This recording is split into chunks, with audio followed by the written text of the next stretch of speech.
Isayas, Kabanata 24. Ang daigdig ay wawasakin ni Yahweh. Sasalantain niya ang mga lupain at pangangalatin ang mga tao. Iisa ang sasapitin ng lahat, mamamayan at pari, alipin at Panginoon, alila at may-ari ng bahay, nagtitinda't namimili, nangungutang at nagpapautang.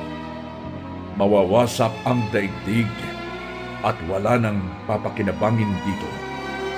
Mangyayari ito sapagkat sinabi ni Yahweh, matutuyo at malalanta ang lupa, manghihina ang buong sanlibutan, ang langit at ang lupa ay mabubulok.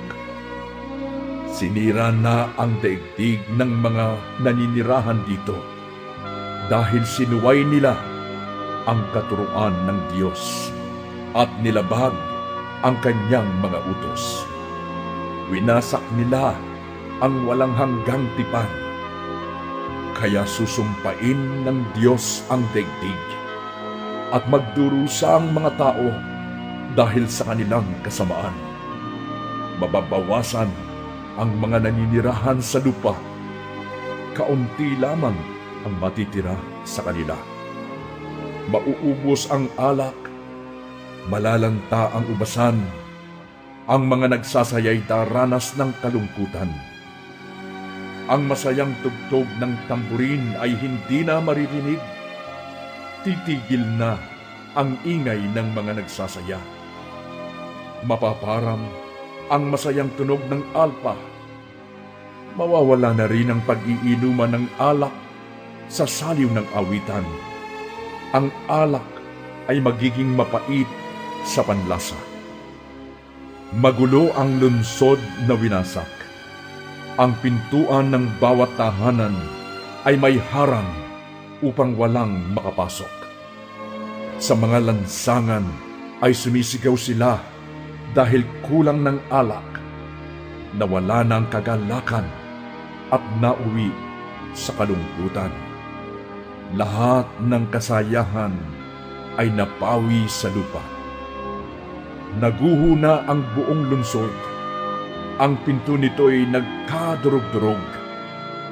Ganyan din ang mangyayari sa lahat ng bansa sa buong daigdig. Parang puno ng olibo matapos lagasin ang bunga, tulad ng ubasan matapos ang anihan. Silang nakaligtas ay aawit dahil sa kagalakan.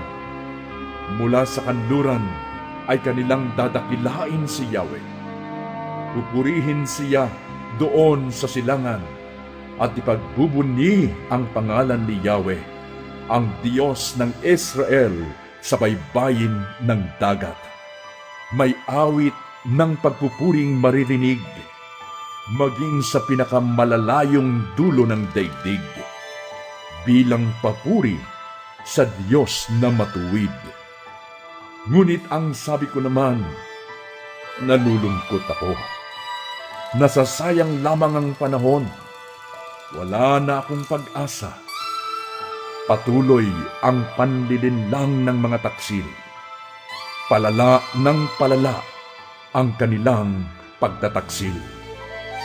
Mga tao sa daigdig, naghihintay sa inyo ang matinding takot, malalim na hukay at nakaumang na bitag. Sino mang tumakas dahil sa takot sa balong malalim, doon mahuhulog. Pag-ahon sa balon na kinahulugan, bitag ang siyang kasasadlakan. Sapagkat mabubuksan ang durungawan ng langit at mauuga ang pundasyon ng daigdig. Ang daigdig ay tuluyang mawawasak. Sa lakas ng uga, ito'y mabibiyak. Ang lupa'y tulad ng lasenggong pasuray-suray at kubong maliit na hahapay-hapay. Sa bigat ng kasalanang kanyang tinataglay, tiyak na babagsak ang sandaigdigan at hindi na babangon magpakailanman. Darating ang araw na paparusahan ni Yahweh ang hukbo ng kasamaan sa himpapawid. Gayon din ang mga hari dito sa daigdig. Tulad ng mga bilanggo, ihuhulog silang sama-sama sa isang malalim na balon. Ikukulong sila sa piitang bakal at paparusahan pagkaraan ng maraming araw. Mawawala ang liwanag ng araw at buwan at maghahari si Yahweh na makapangyarihan sa lahat sa bundok ng Zion at sa Jerusalem.